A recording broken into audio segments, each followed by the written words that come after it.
तो चलिए शुरू करते हैं प्रश्नावली 13.1 का जो सवाल नंबर 5 था। ठीक है, और इसके पहले हमने 4 सवाल, सॉरी शायद ये भी हो गया था। ठीक है, 5 सवाल हो गए थे, ये छठा बताना है। तो ये है पार्ट 13 पृष्ठीय क्षेत्रफल और आयतन का। ठीक है, तो इसके पहले वाले लेक्चर को नहीं देखा होगा तो आपको प्ले लिस्ट में मिल जाएगा। ठीक है, यहाँ पर देखिए हमने 5वां सवाल बताया था। ठीक है, तो कुछ इस तरह लगेगा और उसके बाद चलिए लिख लेते हैं छठा। तो छठा बताया गया है कि दवा का एक कैप्सूल है, बेलन के आकार का है। ठीक है, एक कैप्सूल दिया गया है, बेलन के आकार का है। ठीक है, उसके दोनों सिरों को किसके अर्धगोले पर लगा, अर्धगोलाकार लगा हुआ। ठीक है, अर्धगोला लगा है यहाँ पर। ठीक है, यहाँ से यहाँ तक मान लीजिए अर्धगोला हो गया। और ठीक है, दिया गया है पूरी कैप्सूल की लेंथ जो है 14 mm है, मतलब 14 mm है और मिलीमीटर है। और इसका जो व्यास है, ठीक है, ये व्यास जो है, ठीक है, अर्धगोले का व्यास जो दिया गया है। ठीक है, अर्धगोले का व्यास, ठीक है, और उसका व्यास जो है या बेलन का या अर्धगोले सहित मान सकते हैं। इसका जो पृष्ठीय क्षेत्रफल है हमें ज्ञात करना है। ठीक है, तो पहले कैप्सूल बना लेते हैं फिर देखते हैं। ठीक है, तो कैप्सूल ये हमारा छठा नंबर सवाल है। तो ठीक है, ये यहाँ तक तो बेलन हो जाएगा, उसके बाद अर्धगोला। ठीक है, इस तरह से। ठीक है, और जो पूरी लेंथ है, मतलब यहाँ से यहाँ तक की लेंथ है जो हमारी 14 मिलीमीटर है। ठीक है, ठीक है, अब देखिए ध्यान से। और इसका जो व्यास है, ठीक है, व्यास है वो कितना है, 5 मिलीमीटर या 5 mm। ठीक है, तो जो इसका व्यास होगा, देखिए ध्यान से, जो इसका व्यास होगा वही अर्धगोले का व्यास होगा। ठीक है, तो अर्धगोले का व्यास कितना है, 5 मिलीमीटर है। ठीक है, यहाँ पर लिखेंगे, हल यहाँ से शुरू करेंगे। ठीक है, तो हल जो है अर्धगोले का व्यास, ठीक है,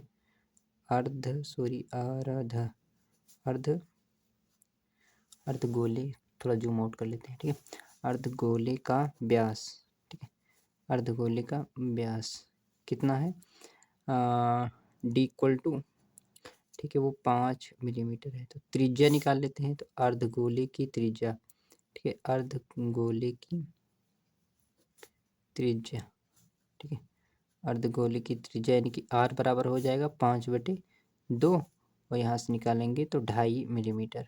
ठीक है, 2.5 मिलीमीटर आएगा। ठीक है, और उसके बाद, ठीक है, बेलन की त्रिज्या, ठीक है, अब जो अर्धगोले की होगी वही बेलन की त्रिज्या भी होगी, तो बेलन की त्रिज्या निकाल लेते हैं। ठीक है, बेलन की त्रिज्या को थोड़ा से, दोनों रेडियस बराबर है तो कोई दिक्कत नहीं, यहाँ से यार बता सकते हैं। ठीक है, इसको, और इसका भी कितना आएगा, 2.5 mm आएगा। ठीक है, अब हम निकाल लेते हैं बेलन, जहाँ तक बेलन है, बेलन की क्या निकाल लेते हैं, बेलन की लंबाई यहाँ से यहाँ तक देखिए कितनी होगी। ठीक है, तो बेलन की लंबाई कैसे ज्ञात करेंगे, तो बेलन की ऊंचाई या लंबाई, बात एक ही है। ठीक है ना, तो बेलन की लंबाई बोले या फिर ऊंचाई, इस तरह पढ़ा है तो लंबाई होगी।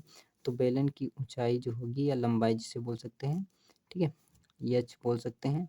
और यहाँ से कितनी होगी, तो देखिए ध्यान से, ये संपूर्ण जो है, संपूर्ण कितनी है, ठीक है, तो इसको निकालेंगे हम 14 माइनस, देखिए ये 2 अर्धगोले की त्रिज्या हो जाएगी। ठीक है, तो -2 गुणे अर्धगोले की त्रिज्या। ठीक है, अर्धगोले की त्रिज्या, ठीक है, की त्रिज्या। ठीक है, ठीक है, क्योंकि यहाँ से यहाँ तक 2.5 मीटर हो जाएगा, यहाँ से यहाँ तक इसकी रेडियस है ना, तो ये मतलब ये पार्ट घटेगा, फिर यहाँ से यहाँ तक की लेंथ जो हमारे पास बच जाएगी वही त्रिज्या होगी। तो 14 और 2 गुणे 2.5 यानी कि 2.5 दूना 5 यानी 14 में से 5 गया 9 मिलीमीटर। ठीक है ना, तो हमें संपूर्ण मतलब जो कैप्सूल का जो क्षेत्रफल है ज्ञात करना है, ये तो ज्ञात करना है। ठीक है, तो कैप्सूल का पृष्ठीय क्षेत्रफल, ठीक है, तो कैप्सूल का पृष्ठीय क्षेत्रफल बराबर होगा, ठीक है, कैप्सूल का पृष्ठीय क्षेत्रफल, ठीक है, पृष्ठीय क्षेत्रफल जो होगा वो क्या होगा भाई, बेलन का क्षेत्रफल है ना, बेलन का क्षेत्रफल लिख देते हैं, चलिए ठीक है, बेलन का क्षेत्रफल का पृष्ठीय क्षेत्रफल, ठीक है, और प्लस में अर्धगोले का पृष्ठीय क्षेत्रफल। ठीक है, अर्ध 2 है ना, 2 है तो 2 गुणे, ठीक है, यहाँ पर लिख दिए 2 अर्धगोले है तो 2 गुणे अर्धगोले का पृष्ठ क्षेत्रफल, ठीक है, ठीक है, पृष्ठीय क्षेत्रफल बस। तो अर्ध बेलन का क्या पृष्ठीय क्षेत्रफल होता है 2πr/h, और ये 2 गुणे, और अर्धगोले का पृष्ठीय क्षेत्रफल होता है 2πr², ठीक है। तो ये कितना हो जाएगा, देखिए हो जाएगा 2πr/h, और ये हो जाएगा 4πr², ठीक है।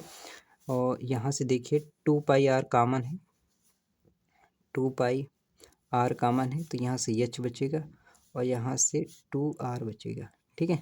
कॉमन कर लेंगे, इसमें से भी कॉमन कर सकते थे, ये लिखने की ज़रूरत नहीं थी, ठीक है। तो यहाँ से देखिए अब सभी का मान रख देते हैं, कोई दिक्कत नहीं है। तो देखिए 2r यानी कि d है ना, और इसका मान रखना चाहें तो चलिए ठीक है, कोई दिक्कत नहीं है। 2 गुणे 22/7, ठीक है ना। और r का मान कितना है, r का मान है हमारे पास r यानी रेडियस यानी 2.5, h कितना है, h है 9, 2r कितना हो जाएगा, देखिए ये h + 2r ही तो था, ये h + 2r ही तो था, तो इसको कर सकते हैं, ठीक है, कोई दिक्कत नहीं है, लिख देते हैं, कोई हर्ज नहीं है, ठीक है। तो ये हो जाएगा, देखिए 2.5 दूना 5 हो जाएगा, और ये 5 गुणे 22/7, ठीक है, गुणे ये हो जाएगा 2.5 दूना 5, 9 5 14, ठीक है। तो हो जाएगा 14, और 7 से काट लेंगे 2 बार, ठीक है। 5 दूनी 10, और 10 का गुणा 2 से, तो 220 मिलीमीटर स्क्वायर, ठीक है। तो यही क्या है, हमारा क्षेत्रफल है, ठीक है, और यही हमारा आंसर है। तो आप लोग चाहें तो इसका स्क्रीनशॉट वगैरह ले सकते हैं, ठीक है। तो सोल्यूशन यहीं से शुरू हुआ है कुछ, ठीक है। तो ये हमारा क्वेश्चन नंबर 6 था। चलिए देख लेते हैं क्वेश्चन नंबर 7। तो 7 यहाँ पर है, एक सेकंड थोड़ा सा ऊपर करें शिफ्ट, ठीक है। तो ये यहाँ पर है 7 नंबर क्वेश्चन, ठीक है। ये है, कोई तंबू एक बेलन के आकार का है, ठीक है, और जिस पर एक शंकु अध्यारोपित है, मतलब बेलन के ऊपर शंकु रखा गया है, और यदि बेलनाकार भाग की ऊंचाई और व्यास दिया गया है, ऊंचाई जो है 2.1 मीटर है और व्यास है 4 मीटर, ठीक है। तो शंकु की तिर्यक ऊंचाई भी दी गई है, वो है 2.8 मीटर। तो इस तंबू को बनाने में प्रयुक्त कैनवास का क्षेत्रफल ज्ञात कीजिए, मतलब जो कपड़ा लगा है उसका क्षेत्रफल ज्ञात करना है, ठीक है, या पर्दा वगैरह जिसे बोल सकते हैं, ठीक है। और साथ ही 500 रुपये प्रति मीटर स्क्वायर की दर से प्रयुक्त कैनवास की लागत, मतलब जो पर्दा आएगा वो कैनवास की कितने मूल्य का मिलेगा, यदि 500 रुपये पर मीटर स्क्वायर की दर से, ठीक है। तो ध्यान दीजिए तंबू के आधार को कैनवास से ढकना नहीं है, ठीक है, उससे कोई दिक्कत नहीं है, ठीक है। तो कोई चलिए देख लेते हैं कैसे सॉल्व करेंगे। तो हमारे पास देखिए कोई, ठीक है, कोई इस तरह से रहेगा, बेलनाकार तंबू रहेगा, तो ये बेलन का देखिए तंबू का आधार हो जाएगा इस तरह से, और इसके ऊपर एक शंकु रहेगा, ठीक है, ये ठीक है। तो बस यही हो गया, यही हो गया हमारा तंबू बेलनाकार, उसके ऊपर शंकु रखा गया है, ठीक है। ये तंबू एक बेलन के आकार है, और ऊंचाई व्यास दिया गया है, ऊंचाई है 4 मीटर, ठीक है। बेलनाकार भाग की ऊंचाई 4 मीटर है, सॉरी, ऊंचाई है 2.1, व्यास 4 मीटर, ठीक है। तो व्यास जो है 4 मीटर है, ठीक है, मतलब ये वाली लेंथ 4 मीटर है। ऊंचाई जो है मतलब यहाँ से यहाँ तक की जो लेंथ है वो 2.1 मीटर है, ठीक है। और उसके बाद शंकु की तिर्यक ऊंचाई 2.8 यानी यल है 2.8, ठीक है। तो बस ठीक है, तो इसका क्या होगा, देखिए इस तंबू का जो क्षेत्रफल होगा, तंबू में लगे कपड़े का जो क्षेत्रफल होगा, वही मतलब क्या होगा भाई, शंकु का पृष्ठीय क्षेत्रफल होगा, और बेलन का पृष्ठीय क्षेत्रफल, तो बेलन का क्षेत्रफल होता है 2πr/h, और शंकु का πr/l, ठीक है। तो चलिए देख लेते हैं, जल्दी से निकाल लेते हैं, ठीक है। तो बेलनाकार या बेलनाकार भाग की ऊंचाई जो दी गई है, ठीक है, तो यहाँ से लिखते हैं बेलनाकार भाग की ऊंचाई, बेलनाकार भाग की ऊंचाई, ठीक है, भाग की ऊंचाई जो है, ठीक है, ऊंचाई h बराबर दिया गया है 2.1 मीटर, ठीक है। और बेलनाकार भाग की ऊंचाई हो गया, अब बेलन के आधार का क्षेत्रफल, ठीक है, तो ठीक है, या तंबू के आधार का क्षेत्रफल भी लिख सकते हैं, कोई दिक्कत नहीं है, ठीक है। तो बेलनाकार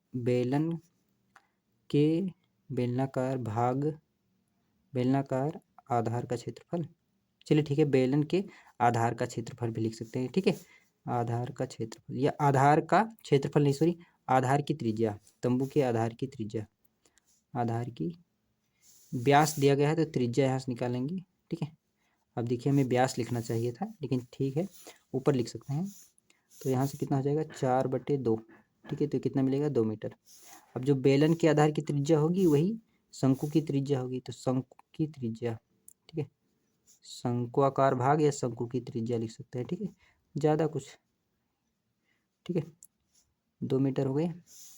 उसके बाद शंकु की तिर्यक ऊंचाई है, पहले बेलन की ऊंचाई तो लिख लिया, शंकु की तिर्यक ऊंचाई निकाल लेते हैं। तो शंकु की तिर्यक ऊंचाई, शंकु की तिर्यक तिर्यक तिर्यक ऊंचाई, ठीक है, शंकु की तिर्यक ऊंचाई जो होती है उसे यल से प्रदर्शित करते हैं, और कितना है 2.8 मीटर, सब डिस्टेंस मीटर में है। तो तंबू में लगे कैनवास का क्षेत्रफल जो होगा, तंबू में लगे कैनवास का क्षेत्रफल जो होगा, कैनवास, ठीक है, कैनवास का क्षेत्रफल जो होगा वो होगा दोनों चीज़ से, शंकु वाले भाग के क्षेत्रफल, मतलब शंकु में लगा कैनवास है ना, शंकु में लगा कैनवास और बेलन में लगा कैनवास, ठीक है। तो बेलनाकार भाग का पृष्ठीय क्षेत्रफल लिख सकते हैं, ठीक है, बेलनाकार भाग का क्षेत्रफल, पृष्ठीय क्षेत्रफल ही निकालेंगे, तो पृष्ठीय क्षेत्रफल, ठीक है, प्लस शंक्वाकार भाग का, शंक्वाकार भाग का पृष्ठीय क्षेत्रफल, ठीक है, बस दोनों ऐड कर देंगे और क्या, दिक्कत नहीं है, ठीक है। तो ये हो जाएगा 2πr/h, और शंकु का क्या होता है πr/l, बस दोनों को ऐड कर देंगे और क्या है, ठीक है ना।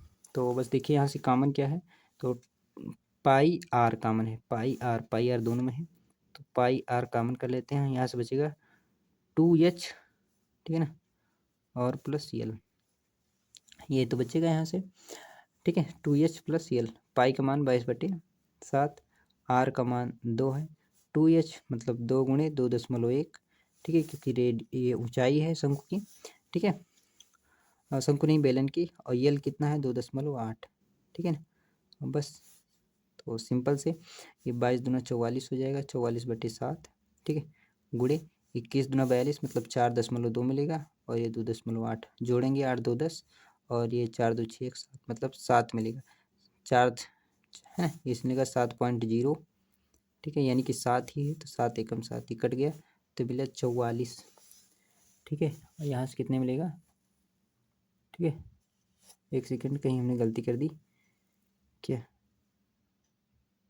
ठीक है, तो हमारा तो सही तो लग रहा है, ठीक है, 44 मीटर स्क्वायर, चलिए देख लेते हैं, एक बार मिला लेते हैं, फिर देखें तो सही तो होना चाहिए, ठीक है, मुझे लगा कि मैंने मिस्टेक कर दी कहीं पर, ठीक है। तो यहाँ से 13.1 का ये है हमारा नंबर, 13.1 सॉरी 13.1 कहाँ है, ठीक है, 44 मीटर स्क्वायर सही है, ठीक है, 7 नंबर है, ठीक है, 44 मीटर स्क्वायर सही है हमारा। अब चलिए देख लेते हैं कैनवास को खरीदने में लगा कीमत, या कैनवास का है ना, तो ये क्या है ठीक है, तो 500 रुपये पर मीटर स्क्वायर की दर से, ठीक है, पर मीटर स्क्वायर की दर से, ठीक है, दर से कैनवास की कीमत, ठीक है, कैनवास की कीमत निकाल लेते हैं, ठीक है। तो बस 1 मीटर मतलब कर रहे हैं कि 1 मीटर का 500 पर मीटर स्क्वायर, मतलब यही होता है कि 1 मीटर स्क्वायर का 500 रुपया देंगे, ठीक है। तो 44 का है तो 44 × 500 कर देंगे, और क्या है ना, 44 × 500, ठीक है, तो डबल जीरो, ये 5 चौक 20, हासिल है 2, 5 चौक 20 2 22, इतने रुपये आ जाएगा, ठीक है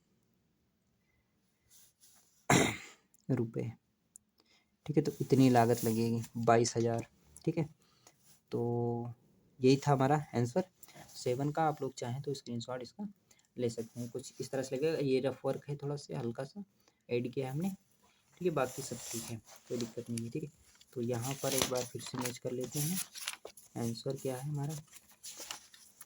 ठीक है, तो 13.1 का 22,000। ठीक है, आंसर बिल्कुल सही है। ठीक है, 44 22,000। चलिए 8 नंबर देखते हैं।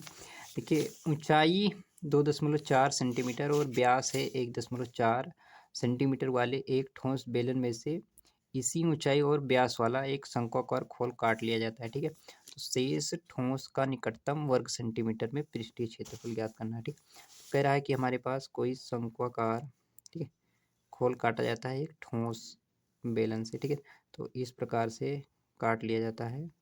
ठीक है, काट लिया जाता है हमारे पास ठोस बेलन में से शंकु के आकार का। नीचे से भी आप काट सकते थे, ठीक है, उससे ऊपर से भी काट सकते, कोई दिक्कत नहीं। ठीक, तो इसकी जो है व्यास, देखिए ऊंचाई जो है 2.4 सेंटीमीटर है, और जो बेलन का होगा वही शंकु का होगा, सब सेम फिक्स है ना। तो इसका जो व्यास है 1.4 सेंटीमीटर है। ठीक है ना, तो बेलन का एक बार लिख लेते हैं, फिर शंकु का लिखेंगे। ठीक है, तो बेलन की ऊंचाई, ठीक है ना, बेलन की ऊंचाई जो है वो दी गई है। बेलन की ऊंचाई जो है एच बराबर कितना है? 2.4 सेंटीमीटर। ठीक है, ये बेलन की ऊंचाई है। बेलन का जो व्यास है, बेलन के आधार का व्यास, ठीक है, बेलन के आधार का व्यास, ठीक है, तो बेलन के आधार का व्यास कितना है, यानी कि डी बराबर हमें दिया गया है कितना है? 1.4 सेंटीमीटर। तो बेलन के आधार की त्रिज्या ज्ञात कर लेते हैं यहाँ से। बेलन के आधार की त्रिज्या ज्ञात कर लेते हैं, आधार की त्रिज्या, ठीक है ना, त्रिज्या यानी आर बराबर, तो आर कैसे निकालते हैं? इसको 2 से भाग कर देंगे, 2 सत्ते 14 यानी कि 0.7 सेंटीमीटर। ठीक है ना, और शंकु की निकाल लेते हैं ना, शंकु के आधार की त्रिज्या, शंकु के आधार की त्रिज्या, अब देखिए दोनों का बेस समान है तो आधार की त्रिज्या दोनों समान है। या शंकु की त्रिज्या लिख सकते हैं, आधार ना लिखें तब भी चल जाएगा। तो शंकु की त्रिज्या कितनी मिलेगी? 0.7 सेंटीमीटर। और शंकु की ऊंचाई जो है, ठीक है, शंकु की ऊंचाई जो है, ठीक है ना, शंकु की ऊंचाई जो मिलेगी, इसको एच से, दोनों की रेडियस, दोनों की ऊंचाई समान है इसलिए हमने एच किया है दोनों में। ठीक है, अलग अलग नहीं किया है इसलिए। और ये कितना हो जाएगा? 2.4 सेंटीमीटर। ठीक है ना, यहाँ पर सेंटीमीटर लिख लीजिए। अब देखिए हमें क्या निकालना है? शंकु की तिर्यक ऊंचाई, क्योंकि शंकु का जब पृष्ठीय क्षेत्रफल ज्ञात करेंगे तो उसमें यल की जरूरत होती है ना, ये ऊंचाई। ठीक है, तो शंकु की तिर्यक ऊंचाई, शंकु की तिर्यक ऊंचाई, ठीक है, तिर्यक ऊंचाई, शंकु की तिर्यक ऊंचाई कैसे ज्ञात करते हैं? तो इसको स्मॉल यल से प्रदर्शित करते हैं, और जिसका मान होता है r square plus h square. ठीक है ना, तो आर स्क्वायर मतलब 0.7 का स्क्वायर, और एच स्क्वायर मतलब 2.4 का स्क्वायर। ठीक है ना, बस सिंपल है, इजी है ना। तो 0.7 का स्क्वायर मतलब 0.49, और 24 का स्क्वायर 576 होता है। ठीक है, 576 होता है, तो 576, ठीक है, तो मतलब 5.76, 2.4 है ना। तो जब ऐड करेंगे तो देखिए 9 6 15 के 5 हासिल 1, 7 5 12, ठीक है ना, 7 4 11 हासिल 1, 12 के 2 हासिल 1, 5 और हासिल 1 6, तो 6.25, और इसका जब रूट निकालेंगे तो मिलेगा 2.5 सेंटीमीटर। ठीक है, तो यल है हमारा, यानी तिर्यक ऊंचाई कितनी मिली? 2.5 सेंटीमीटर। अब देखिए ये इस खोल का मतलब शेष ठोस का जो क्षेत्रफल होता है कैसे निकालेंगे? भाई किसी ठोस में से जब हम काटते हैं, कोई चीज़ काटते हैं तो उसका क्षेत्रफल बढ़ता है। देखिए ठोस जब था तो हमारे पास केवल ये क्षेत्रफल था, ये वाला नीचे वाला था, ये बेलन का था, ये नीचे वाले आधार का क्षेत्रफल था। जब हम काटेंगे तो ये चीज़ तो खोखली हो गई, तो खोखली वाली भी अंदर से ये क्षेत्रफल बना देगी। ठीक है ना, ये वाला क्षेत्रफल यानी कि शंकु का क्षेत्रफल। ठीक है, तो शेष ठोस का क्षेत्रफल ज्ञात करेंगे हम। शेष ठोस का क्षेत्रफल कैसे ज्ञात करेंगे? शेष ठोस का पृष्ठीय क्षेत्रफल, सॉरी, पृष्ठीय क्षेत्रफल। ठीक है ना, और क्षेत्रफल देखिए तो बेलन का निकलेंगे 2πr/h प्लस बेलन के आधार वाला πr स्क्वायर प्लस बेलन की ये मतलब शंकु वाला। ठीक है ना, तो शंकु का πr/l। ठीक है, देखिए दोनों में क्या कॉमन है, तो ध्यान से देखेंगे तीनों में हमें कॉमन मिल रहा है पाई आर कॉमन मिल रहा है, ठीक है ना, पाई आर, यहाँ से 2h, ठीक है, तो यहाँ पर एक आर और यहाँ से एक यल, बस सभी का मान रखते हुए ऐड करके निकालेंगे, ठीक है ना। तो ध्यान से देखेंगे, देखिए पाई का मान 22/7, आर का मान 0.7, 2 पाई, ये तो पाई कॉमन था ना, तो यहाँ से 2h, सॉरी ये तो 2h बचेगा ना, 2 पाई आर एच, यहाँ 2h बचेगा, तो 2 और एच मतलब 2.4, ठीक है ना, और आर का मान 0.7 और यल का मान 2.5, सभी को ऐड करेंगे, देखिए 7 से 7 कैंसिल हो जाएगा, 0.1 बचेगा, और इसको मल्टीप्लाई करेंगे तो 2.2, और गुड़े देखिए 24×2 = 48, ठीक है ना, 4.8, और ये मिलेगा 7×5 = 12, यानी कि 3.2 मिलेगा, ठीक है ना, और इसको ऐड करेंगे तो 8×2 = 10, 4×3 = 7 और 1 8, ठीक है, तो कितना मिलेगा 8.0, 22 कितना होता है, 22 होता है 176, ठीक है ना, तो 176, लेकिन एक अंक पे यहाँ पे दशमलव है, ठीक है ना, और 8.0 मतलब 8 ही है, तो 22 एक अंक पे दशमलव, यानी 17.6 सेंटीमीटर स्क्वायर, यही हमारा क्या है, आंसर है, ठीक है। तो ये था हमारा आंसर, थोड़ा जूम आउट कर लेते हैं, ठीक है, ठीक, तो आप लोग स्क्रीनशॉट चाहें तो ले सकते हैं, ये हमारा क्वेश्चन नंबर 8 था, ठीक है, और चलिए देख लेते हैं 9 नंबर देख लेते हैं, ठीक है, तो 9 नंबर क्या है, ठीक इसी तरह 9 नंबर भी है, ज़्यादा कुछ खास नहीं है, इसमें क्या है देखिए ये वाला है, ठीक है ना, ये वाला है और ये वाला है, तो बस इसमें इसमें दोनों को से निकालना है, ठीक है ना, तो चलिए थोड़ा जूम कर लेते हैं इस तरह से, ज़्यादा नहीं बस, ठीक, तो लकड़ी के एक ठोस बेलन की सीरीज से बता रहे हैं कि अर्धगोला खोला, मतलब अर्धगोला खोदकर निकाल दिया गया है, और जैसे कि आकृति में दिखाया गया है, यदि बेलन की ऊंचाई 10 सेंटीमीटर, आधार की त्रिज्या 3.5 सेंटीमीटर है, ठीक है ना, तो यहाँ पर व्यास नहीं त्रिज्या दी गई है, और वस्तु का संपूर्ण पृष्ठीय क्षेत्रफल हमें ज्ञात करना है, ठीक है ना, तो चलिए देख लेते हैं कैसे। तो ये हमारा सवाल नंबर 9 है, ठीक है, तो हमारे पास ये रहा, ठीक, ठीक है, इस तरह से काट लिया जाता है, ठीक है ना, इस तरह से, एक सेकंड, ये तो काफ़ी ठीक है उससे,